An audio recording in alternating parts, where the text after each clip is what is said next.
जब धर्म का शासन होता है तो जो उत्तम वस्तुएं हैं वो सबके लिए उपलब्ध हो जाती हैं, प्रकट हो जाती हैं।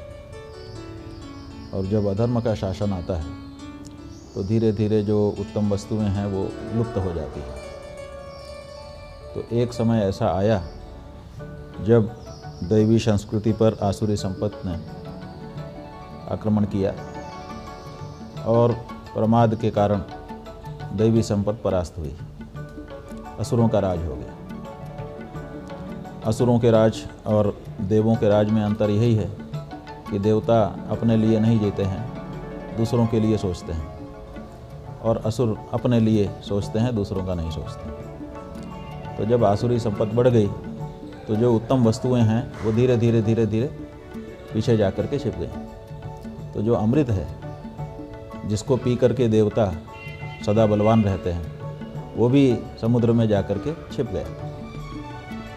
अब अमृत की अनुपलब्धि हो गई। देवता अमृत प्राप्त कर पा नहीं रहे थे, इसलिए वो कमज़ोर होने लगे। असुर बढ़ने लगे क्योंकि वो अपने आसुर जो उनकी पारुणी है उसका वो पान कर रहे थे। ऐसे में देवताओं को फिर से बलशाली बनाने के लिए आवश्यकता उत्पन्न हुई। भगवान की प्रार्थना देवताओं ने की। भगवान ने भी कहा कि ठीक है, हम फिर से आपको अमृत उपलब्ध करा सकते हैं, लेकिन इसके लिए आपको नीति का आश्रय लेना पड़ेगा। अब आप में उतना बल नहीं रहा कि आप फिर से समुद्र से मंथन करके अमृत को निकाल सकें। वो उसमें जा कर के विलीन हो गया है। तो जो चीज़ विलीन हो जाती है उसको मथ करके निकाला जाता है। जैसे दूध के अंदर मक्खन है लेकिन बिलोना से बिलो करके तभी निकल सकता है। तो उन्होंने कहा कि समुद्र में अमृत जा कर के विलीन हो गया है, अब उसको निकालने के लिए मंथन करना होगा। और समुद्र जैसी विशाल वस्तु का मंथन करना सामान्य बल का काम नहीं है, इसके लिए विशेष बल की आवश्यकता है। और उस बल के साथ साथ जब वो अमृत निकले तो उसके प्राशन के लिए बल चाहिए। तो भगवान ने कहा कि अमृत मंथन समुद्र मंथन करना आवश्यक हो गया, लेकिन इसके लिए नीति लगाइए, सति कार्यार्थ गौरव। जब कार्यार्थ गौरव हो तो किसी से भी समझौता किया जा सकता है। अपने कार्य के साधन के लिए थोड़ा सा कभी कभी सिद्धांतों को आगे पीछे करना पड़ता है। तो भगवान मध्यस्थ बने देवताओं की ओर से और उन्होंने कहा कि आप लोग स्वर्ग पर अधिकारी तो हो गए, राज्य तो आपने स्वर्ग पर कर लिया, असुरों देवताओं को आपने भगा दिया, लेकिन आपको पता है कि स्वर्ग में जब देवता रहते हैं तो वो अमृत का पान करते हैं, और आप स्वर्ग में आकर के बैठ गए उनकी जगह, अमृत कहाँ है? तो असुरों को भी लगा कि हाँ बात तो सही है, हमको स्वर्ग तो मिल गया, इंद्र का आसन तो मिल गया, लेकिन अमृत तो मिल ही नहीं रहा। कहा कहाँ है? कहा वो समुद्र में छिप गया है जा कर के। कैसे निकलेगा? मंथन करना पड़ेगा। कैसे करें? कहा इसके लिए देवताओं का साथ आपको लेना पड़ेगा। इधर देवताओं से कहा कि आप लोग भी असुरों का साथ लीजिए। तो फिर देवताओं और असुरों का एक ही उद्देश्य के लिए फिर से एकता हुई, और ये हुआ कि हम लोग मिल करके मंथन करेंगे ताकि अमृत हमको उपलब्ध हो सके। तो जो परस्पर विरोधी लोग थे वो भी स्वार्थ में कैसे इकट्ठा हो जाते हैं, इसका ये उदाहरण मिला। तो इकट्ठे हो गए। भगवान ने मंदराचल से प्रार्थना की कि आप मथानी बनिए। वासुकी नाग से प्रार्थना की कि आप उसमें रस्सी बनिए, मथानी की रस्सी। लेकिन जब मंदराचल को लाया जा रहा था उसके लाने में भी बड़ी कठिनाई हुई। पुराणों में विस्तार से वर्णन है, हम तो सार बता रहे हैं।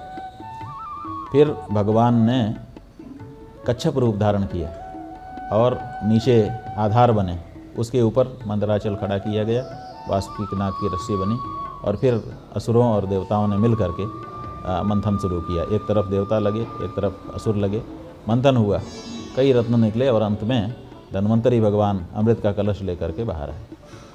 ये समुद्र मंथन की कथा है जिससे देवताओं को पुनः शक्ति प्राप्त हुई। 14 रत्न बताए जाते हैं मुख्य रूप से।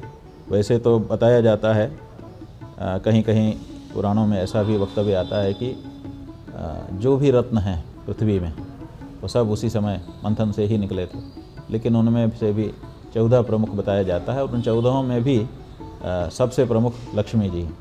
लक्ष्मी जी भी उसी मंथन से निकली थी। उसी में उच्चैःश्रवा घोड़ा निकला, उसी में ऐरावत हाथी निकला, उसी में और भी दूसरे अनेक रत्न निकले। 14 रत्न बताए जाते हैं।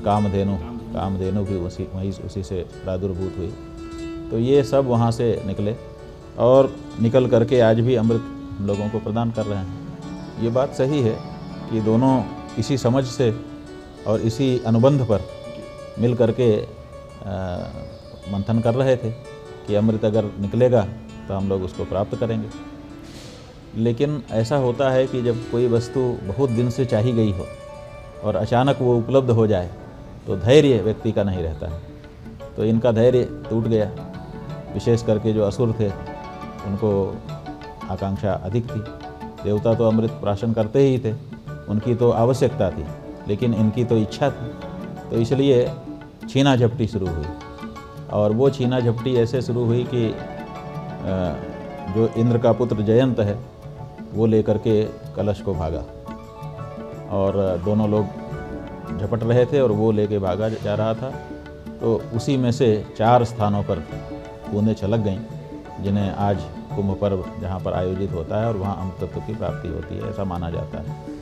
तो ये बाद में तो आप जानते ही हैं कि भगवान ने मोहिनी अवतार धारण किया और सबको अपनी ओर आकर्षित कर लिया। झुनझुन की आवाज़ से सब आकर्षित हुए। तो उन्होंने कहा कि आप लोग क्यों लड़ रहे हैं?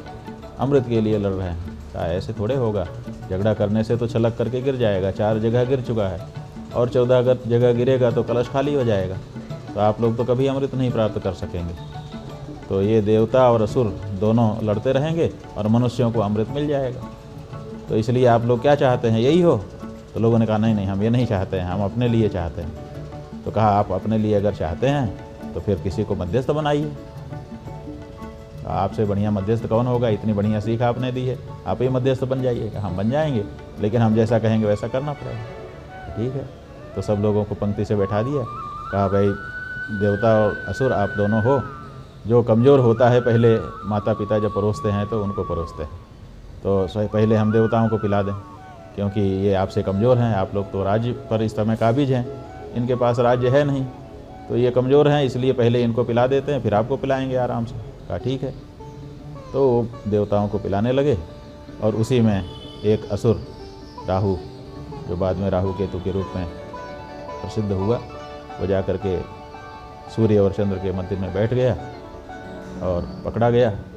वहीं से अनुबंध समाप्त हो गया और ये जो बंटवारा हो रहा था वो टूट गया और देवताओं को ही अमृत